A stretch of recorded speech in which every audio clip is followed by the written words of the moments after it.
যে প্রশ্নটি মানুষের মুখে মুখে একটা গণঅভ্যুত্থানের মধ্য দিয়ে যে সরকার এসেছিল তার কাছ থেকে রাজনৈতিকভাবে অর্থনৈতিকভাবে নানান ধরনের প্রশ্ন এর মধ্যে উত্থাপিত হয়েছে। আপনার কাছে আমি যেটুকু জানতে চাই প্রথমে সেটি হচ্ছে যে প্রশাসন গণমানুষের আকাঙ্ক্ষা পূরণ করতে পারছে কিনা। শেখ হাসিনা সরকারের সময় যে অভিযোগগুলো ছিল, দলীয়করণ, আত্মীয়করণ, মানুষকে ভোগান্তি দেওয়া, সরকারের বিরুদ্ধে সরকারের সমালোচনা করলেই তাদের উপরে খড়গ নামিয়ে আনা, তারই কি পুনরাবৃত্তি চলছে নাকি কিছুটা কমেছে অথবা বেড়েছে? জনমনে যে ধারণা সেটা হচ্ছে যে সরকার প্রায় অচল।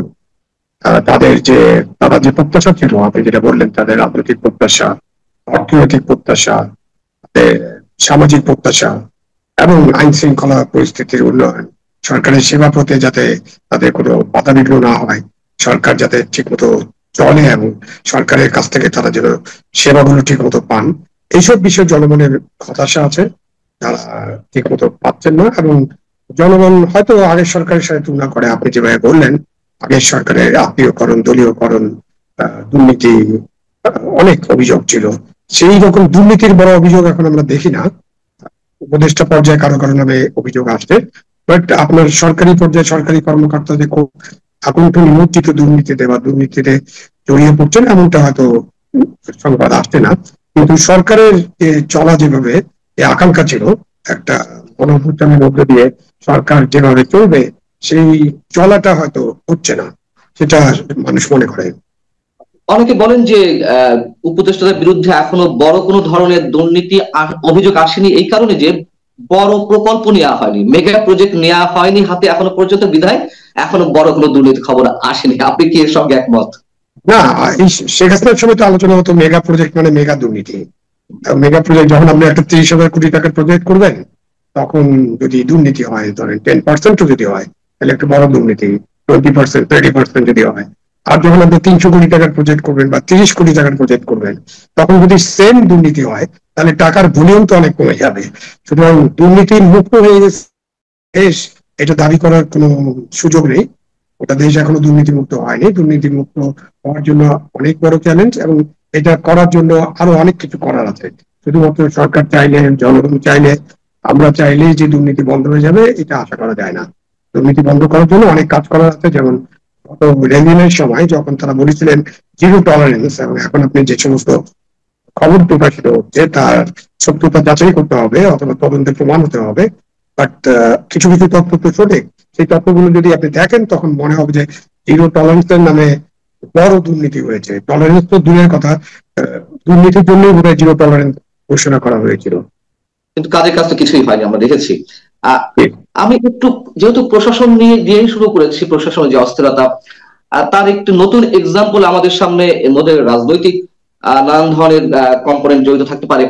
সেটি হচ্ছে যে ঢাকা দক্ষিণ সিটি কর্পোরেশনের মেয়র পদে নিয়োগের জন্য ইশরাক হোসেনের যে আদালত থেকে যে নির্দেশনা বের করে নিয়ে আসা, এবং তার পরবর্তীতে আমরা যা দেখছি, স্থানীয় সরকার বিষয়ক মন্ত্রণালয়ের উপদেষ্টা আসিফ মাহমুদ তিনি বলছেন যে বিএনপি গায়ের জোরে নগর ভবন বন্ধ করে রেখেছে, তাকে নিয়োগ দিতে চাচ্ছেন না। আহ আপনি আসিফ মাহমুদ সজীব ভুইয়ার এই মন্তব্যটাকে কিভাবে বিশ্লেষণ করবেন? গায়ের জোরে বন্ধ করে রেখেছে, এটা খুব একটা গণতান্ত্রিক মন্তব্য হয়নি। বিএনপি সেখানে আন্দোলন করছে, এবং আন্দোলনের একটা সময়ে তারা ওখানে 70-80টা তালা মেরে দিয়েছে, নগর ভবনের গেট বন্ধ করে দিয়েছে। নগর ভবন কার্যত গত কয়েকদিন ধরে বন্ধ, এবং এতে জনগণ সেবা থেকে বঞ্চিত হচ্ছেন। এটা আন্দোলনের এই কি ধরন, এবং আন্দোলন এরকম ভাবে কতদিন চলবে, এবং এটা চললে যে জনগণের অসুবিধা হয়, সেটা আন্দোলনকারীদের বুঝতে হবে। ওই ভবনে অনেক কাজ থাকে, মানুষের অনেক কাজ। সে কারণেই তো এইসব নগর সরকার বা নগর কেন্দ্র গড়ে তোলা হয়েছে। সেখানে কিন্তু স্থানীয় সরকার উপদেষ্টাও তার অফিস, কেননা সচিবালয় আগুন লাগার পরে তার অফিস এখনো ঠিকঠাক হয়নি, সুতরাং স্থানীয় সরকার উপদেষ্টা সেখানে বসেন। সুতরাং স্থানীয় সরকার বিভাগের যে কাজগুলো সেটাও ক্ষতিগ্রস্ত হচ্ছে। এটাকে গায়ের জন্য বলে আমি বলতে চাই, আন্দোলনকারীদের বিবেচনা করতে হবে যে তারা আন্দোলন করেন, কিন্তু তারা যদি জনদুর্ভোগ সৃষ্টি করেন, রাস্তাঘাট বন্ধ করেন, এমনকি নগর ভবনও বন্ধ করে দেন, তাহলে মানুষের অসুবিধা হবে। এটা আন্দোলনকারীদের বুঝতে হবে। কিন্তু পাশাপাশি বিএনপির অভিযোগ যে ক্ষমতার জোরে কিংবা গায়ের জোরে আসিফ মাহমুদ সজীব ভুইয়া নিয়োগ দিচ্ছেন না ইশরাক হোসেনকে। আমি যদি একটু এর সাথে যোগ করি, ঢাকা উত্তর সিটি কর্পোরেশনে যিনি প্রশাসক হিসেবে নিয়োগ দিয়েছেন, যার জন্য সুপারিশ করেছিলেন আসিফ মাহমুদ নিজেই, এবং তার সম্পর্কে যে গুরুতর অভিযোগ একটি উঠেছে সেটাকে কিন্তু এখনো পর্যন্ত চ্যালেঞ্জ করেনি কথিত জঙ্গি সংগঠন হিজবুত তাহরীর তিনি শীর্ষ পর্যায়ের নেতা, এবং তার নামে যে মামলাগুলো ছিল কিংবা পুলিশ অ্যারেস্ট করেছিল তারও নথিপত্র আমাদের সামনে এসেছে কোনো না কোনো মাধ্যমে। তাহলে আসিফ মাহমুদ এখানে বলছেন যে আইনগত জটিলতা রয়েছে বিধায় ইশরাক হোসেনকে নিয়োগ দেওয়া যাচ্ছে না, আবার অন্যদিকে এরকম গুরুতর অভিযোগে অভিযুক্ত একজন ব্যক্তিকে তিনি নিয়োগ দেওয়ার জন্য ডিও লেটার দিলেন জনপ্রশাসন মন্ত্রণালয়ে এবং নিয়োগ হলেন। সব বিষয়গুলো আমরা কি মানে একেবারে ধোঁয়াশার মধ্যে রয়েছে বা রাখা হচ্ছে আমাদেরকে? আসিফ মাহমুদ সজীব ভুঁইয়ার দায়িত্ব এখানে অনেক বেশি, বাট এইসব নিয়োগে তো প্রধান উপদেষ্টার অনুমোদন প্রয়োজন হয়। এখন প্রধান উপদেষ্টা তো ব্যক্তিগতভাবে কাউকে চিনবেন না বা ব্যক্তিগতভাবে এসব দেখবেন না, তিনি স্বাভাবিকভাবে নির্ভর করবেন তার যে উপদেষ্টা আছে কেন্দ্র সরকার বা অন্যান্য উপদেষ্টা যারা আছেন তারা যেভাবে পরামর্শ দিবেন সেটা উপর নির্ভর করবেন। সুতরাং এখানে আসিফ মাহমুদ সজীব ভুঁইয়াকেই দায়িত্বটা নিতে হবে। আপনি প্রথম যেটা বলছেন ইশরাক হোসেনের মামলার ব্যাপারটা একটা আলোচনার বিষয়, আলোচনা করতে হবে, কারণ উনি যে মামলাটা করেছিলেন সেই মামলার পরে আর্জিটা পরিবর্তন হয়েছে এবং সুপ্রিম কোর্টের হাইকোর্টের একটা ব্যাখ্যা আছে এখানে যে এই মামলায় যে প্রথম আর্জি পেশ করা হয় তা পরিবর্তন করা যায় না, সুতরাং ওখানে দেখতে হবে। এই যে কথাগুলো আইনগত কথাগুলো আসিফ মাহমুদ সজীব ভুঁইয়া এখন বললেন, যখন মামলা চলছিল তখন ওনারা কোথায় ছিলেন? অনেকে বলেন যে তখন নাকে তেল দিয়ে ঘুমাচ্ছিলেন, ভেবেছিলেন যে এটা এই মামলার কিছু হবে না।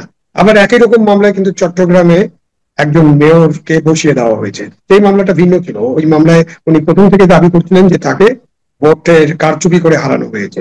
আর এখানে আপনি যদি খেয়াল করেন 14, 18, 24-এর নির্বাচন এবং সকল স্থানীয় সরকার পর্যায়ের নির্বাচনগুলোকে অবৈধ, ভোটারবিহীন এবং রাতের নির্বাচন, ভোট বাক্স ভর্তি করার নির্বাচন বলা হয়েছে, এবং এগুলোকে অবৈধ নির্বাচন বিবেচনা করেই দাবির প্রেক্ষিতে উপদেষ্টা মন্ডলী যখন ক্ষমতা নেন, দায়িত্ব নেন, তখন তারা সমস্ত স্থানীয় সরকার ইউনিয়ন পরিষদ বাদে বাকি সব বাতিল করে দিয়েছেন। তাই এগুলো তো আসলে বাতিল হয়ে গেছে, এগুলো স্থানীয় সরকার নাই। সেই পর্যায়ে এই যে যখন রায়টা হলো, এই রায়ের ব্যাপারে যেটা জানা যাচ্ছে এখন, এখানে যখন মামলা চলছিল তখন নির্বাচন কমিশন এখানে তাদের কোনো বক্তব্য দেয়নি, সুতরাং মানে ইশরাক সাহেব একতরফা ভাবে রায়টা পেয়ে গেছেন, তাতেও কোনো অসুবিধা নেই। কিন্তু নির্বাচন কমিশনের এটা দায়িত্ব ছিল পরিষ্কার করা তারা কি মনে করেন।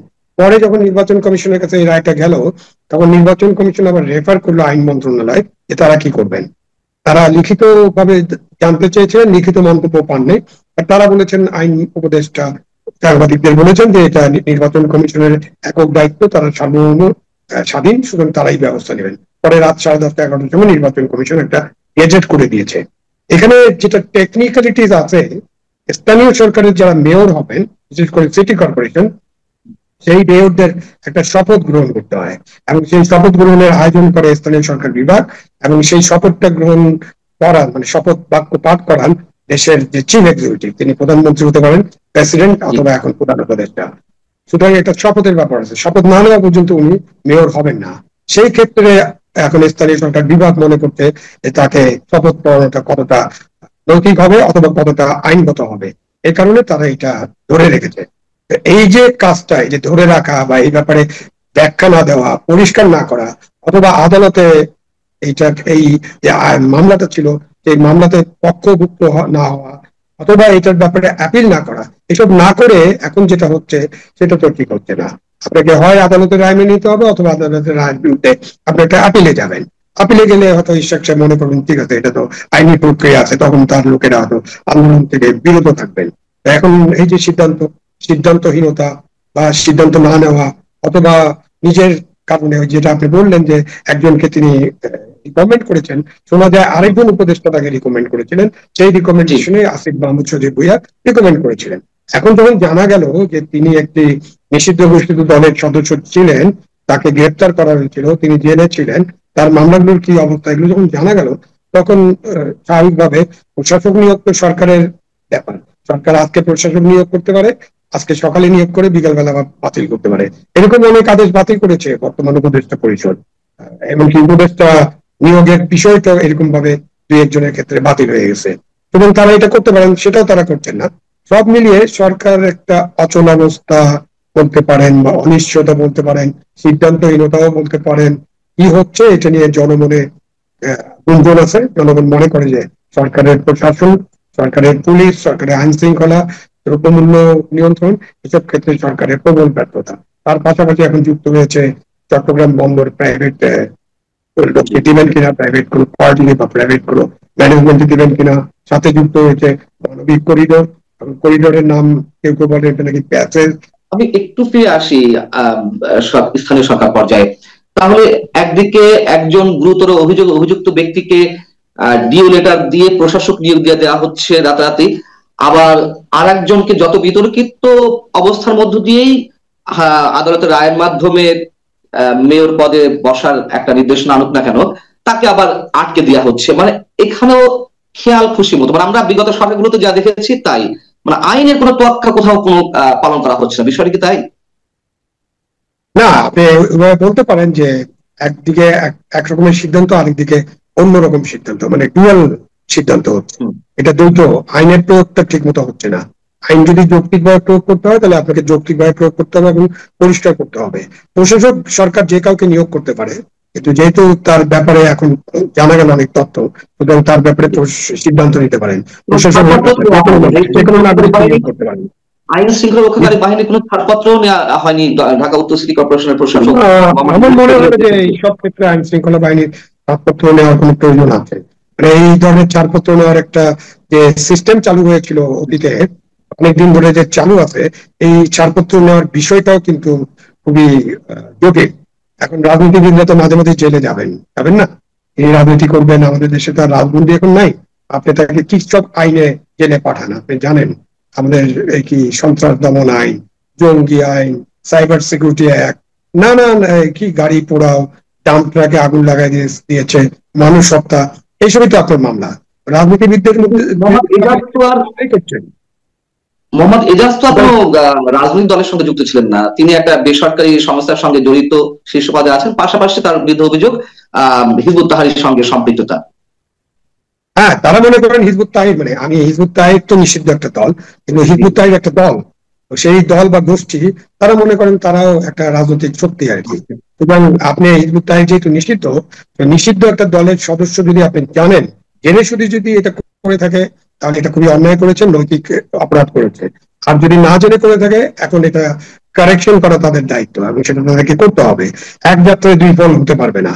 আর আমি ইশাক সাহেবের ওই মামলার ব্যাপারে আরেকটু বলতে চাই যে ইশাক সাহেব তো দ্বিতীয় ভোট পেয়েছিলেন। ধরেন আমরা ওই ভোট গুলাকে যদি ধরেই নিলাম যে ভোট গুলা বৈধ হয়েছে, অবৈধ নয়, তাহলে তো ওটা একটা আমাদেরকে হিসাবের মধ্যে আনতে হবে। তাহলে কিন্তু একটা নগর, কিন্তু একটা নগর পরিষদ শুধু মেয়র দিয়ে নগর চলে না, নগর চলে মেয়র এবং তার কাউন্সিলরদের দিয়ে। তাহলে দ্বিতীয় পজিশনে থাকা বা তৃতীয় পজিশনে থাকা সব কাউন্সিলরদেরকে ফেরত এনে নগর পরিষদটা গঠন করতে হবে। সুতরাং এখানে যে আইনি জটিলতা আছে, এটা আমি বুঝতে পারছি যে আইনি জটিলতা কিন্তু পরিষ্কার করতে হবে। কেউ পরিষ্কার করছেন না, একটা রায় নিয়েই কিন্তু আপনি চলে যাবেন, নগরে পৌঁছে পড়বেন, তারপরে নগর চলবে কিভাবে? এই রায়ের কারণে অন্য কাউন্সিলরদেরকেও আপনাকে বসাতে হবে এবং সারা দেশে তাই করেন। সারা দেশের সমস্ত সেকেন্ড পজিশনে যারা ছিল তাদেরকে নগর পিতা বানিয়ে দেন, নগরের মেয়র বানিয়ে দেন, এবং কাউন্সিলরে যারা সেকেন্ড থার্ড পজিশন ছিল তাদেরকে বানিয়ে তাদেরকে বহাল করে এই সমস্ত সংস্থাগুলো চালু করা দেন, চালু করে উপকার হবে হয়তো।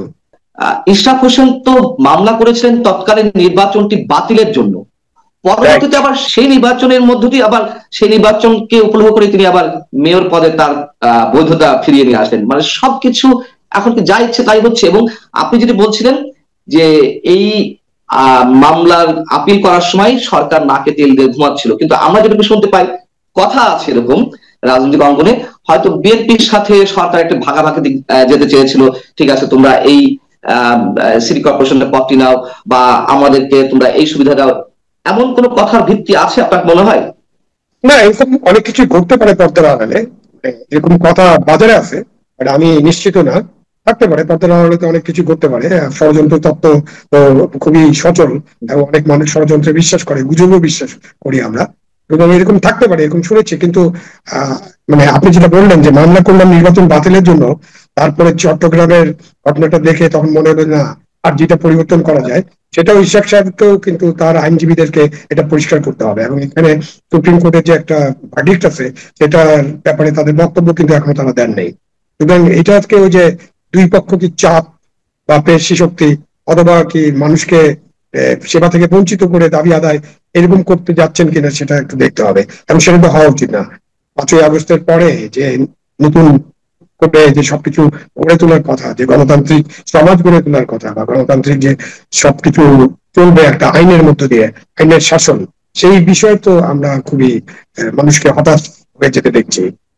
শেষ করবো খুব গুরুত্বপূর্ণ একটি প্রশ্নের উত্তর আপনার কাছ থেকে নিয়ে।